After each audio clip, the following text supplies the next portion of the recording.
Hello, I am here again.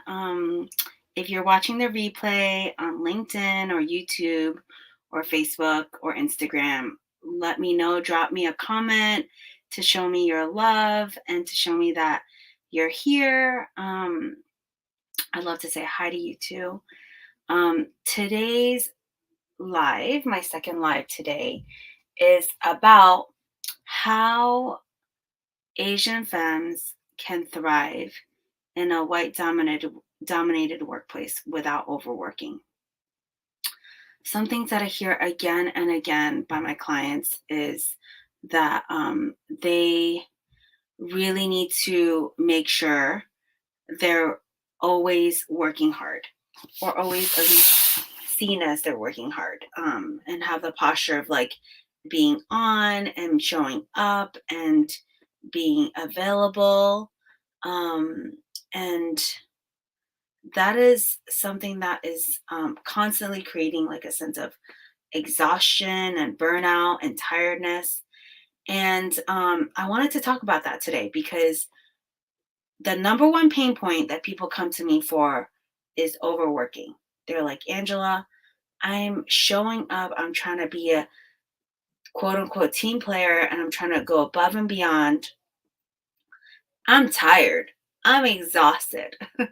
And that's a really common thing. People are working after hours because their bosses are replying to emails after hours and on the weekends, and even when their bosses are on vacation. And they're just like, okay, if my boss is doing that, I really need to show up too. And so I just kind of wanted to address that today. I want to talk a little bit about that because it's a huge pain point.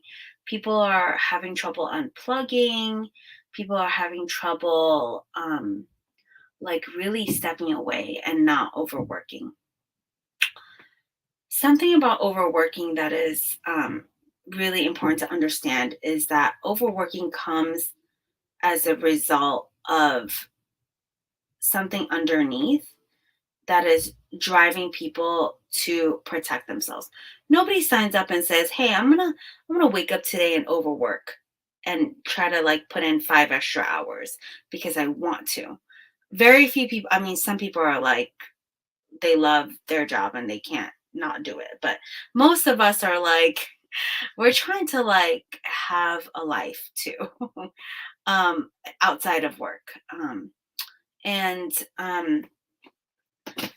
Something that I really wanted to make clear is that overwork is not just something people make a decision to do. It is something that is an impulse that is driven underneath by so many protective factors. So when I think of overwork, I think of, something that um, is just naturally in our nervous systems that's been implanted there to help us survive. So when I think of our nervous systems, um, the way we can look at it is um, sometimes it could get stuck on and activated for a reason. And, it could be for various reasons. Sometimes it's because we learned it from our family, our primary caregivers. We learn where to act to have activation through observing their activation. When I say activation, I mean like when someone is activated, they have increased heart rate, they have vigilance, they have some kind of response that is disproportionate to the actual event. Maybe they recoil, and we learn our nervous system responses through watching our primary caregiver's nervous system response. So for me, growing up, my parents were continually working. They were overworking, and it was like something that they couldn't stop. So my mother and father really never took breaks. They went really hard on their jobs. My dad was an entrepreneur, and so he was his own boss for eventually towards the end of his career. In the beginning, he worked for a big real estate agent, but even then, he was a contract employee.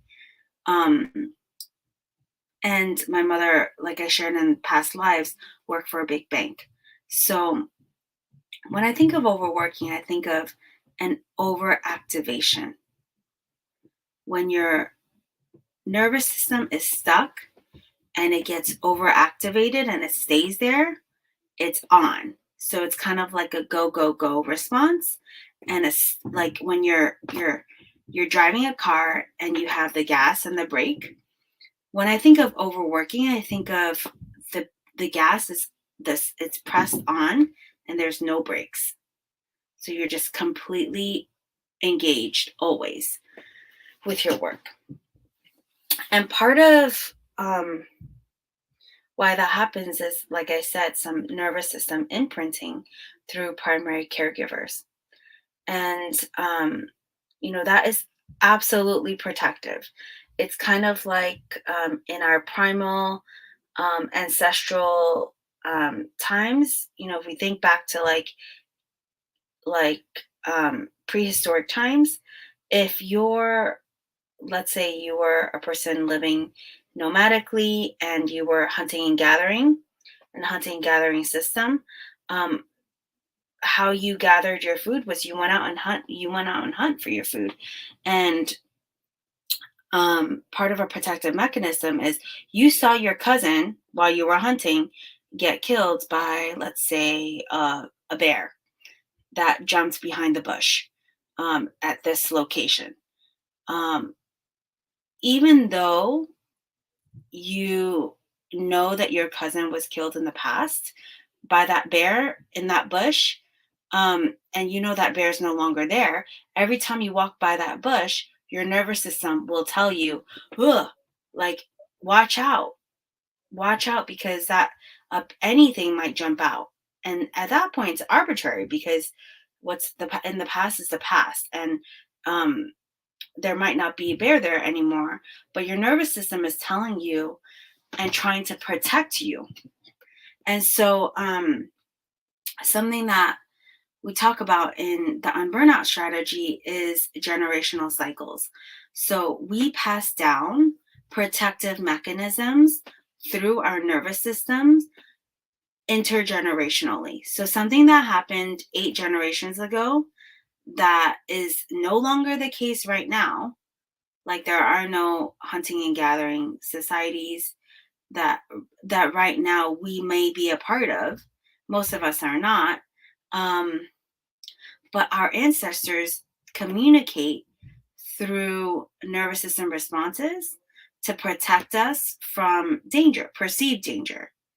And so the work is like we are overworking, and that sometimes is a nervous system response to a perceived threat that you just need to work in order to succeed, to overwork at a deep personal expense in order to succeed. And that might be a generationally learned thing from our families. And so how do we address that? How do we break that? How do we not overwork? And part of it is seeing that what we're doing is a response and not actually a reflection of reality. So, part of our work is to de escalate our bodies from perceived danger while validating the perceived danger, because we're not trying to gaslight people to say there's no danger. There's plenty there. I mean, plenty of folks feel unsafe going to work, and plenty of folks know that the first person to not make partner, to be laid off, to get cut are usually BIPOC folks that are not white. So it is a real danger, statistically, institutionally. So I'm not trying to gaslight people here. And at the same time, when we overwork, it comes at a deep personal expense. So I just want to also make that clear. When we are overworking, one of the things that comes up is how the message is people need to prove themselves. prove themselves that they are good enough to keep, and prove themselves that they can have a seat at the table. We're conditioned from day one to believe that we're not enough. So we are conditioned from day one that we don't belong, that we are at a deficit and there's something that is deficient and defective about us. And so it's really important that we just like name that, because when in our naming and seeing that it is a phenomenon that not only I believe that, but we as a collective really experience that every single day. So it is really astounding how we don't get affirmed ever. When I walk down the street with my 3 kids, nobody really tells me, like, hey, you're doing a great job as a mom. But my partner, who is a primary caregiver, I'm sure he gets a lot of, oh, you're so sweet for having 3 kids and you're handling them really well. There's a lot that different people get affirmed for. And even go way above and beyond that, if you're working in a white dominated workplace, white folks get affirmed in their everyday lives. They get to see representation of themselves everywhere, and they get to see a reflection of themselves in outward in public spheres as well as private spheres. And there's a lot of affirmation that happens and a lot of centering of comfort that white people receive in order um, to to to be where they are. And for BIPOC folks, when we are in a state of deficit, when we um when we feel like there's not enough coming in, our default is always, I gotta put myself out there to let people know that I am smart, that I'm capable of being here. I'm capable of earning my keeps here. And that is something that's really dangerous. Um, and it's not about confidence, because confidence comes and goes. It's not about confidence, but it's about that shift when it comes to um, going from, yeah, when somebody looks at me and I catch their glare and they gave me like the side eye, or they interrupted me during a meeting, I can't tell you how many folks, how many clients come to me to debrief those moments, because the message is, when I show up, people are automatically not going to like me. They're going to perceive me as a threat, and they're going to perceive me as someone who doesn't, um, that needs to prove myself. And I need to drop something smart. I need to appear helpful, and I just need to earn my keeps. And it is a real struggle for folks to not take those side eyes and those interruptions personally. And I hope you can hear me say this. Some people are just straight out racist, and there's a lot of racial abuse and microaggressions at work. So I'm not saying that those aren't intentional. Those aren't like as a result of straight up racism. And at the same time, if you were someone else that was not, if you were another Asian person, they would still be racist to you also. So in some ways it is personal, but it isn't at the same time. People are indiscriminately racist, no matter who you are, in what Asian body you are in. So something that I like to, that is something I like to just acknowledge with my clients, is just to say, yes, it feels so incredibly personal that people are interrupting, that people are speaking over you, that people are not taking you into consideration, not making eye contact when they see you. But that is not something that is, we learn how to build capacity to hold the discomfort that comes from that, so that the baseline, so we could go back to your baseline, because all that stuff does and will throw people off. Um, there are clients that come to me um, years later from incidents that could be pretty forgettable usually to other folks, but um, it is these racial microaggressions are real, and they really stay in our bodies. So the work in our program is, how can we metabolize those racial microaggressions, macroaggressions, so that they can move through our bodies and not stay stuck, and how we can continually show up in a way that's from a place of flow. And that does require mind body connection, knowing that we can check in with ourselves, doing body scans, knowing where we are, and just checking in to say, hey, that was really rough. That was a really rough meeting. How can I metabolize all the microaggressions that happened? Take a minute to take care of myself and to really put my needs first, not jump in and keep going. But how can I check in with myself to get what I need, so that when you come back to work, you're not stuck in that place of like um, holding that microaggression that just happened. Um, and sometimes people are just jerks. Like sometimes people are just truly indiscriminately just like doing shit to everybody, no matter what color they are. Um, and we'll talk about how to differentiate that, how to differentiate people being just straight up mean and people really, you know it too in your body.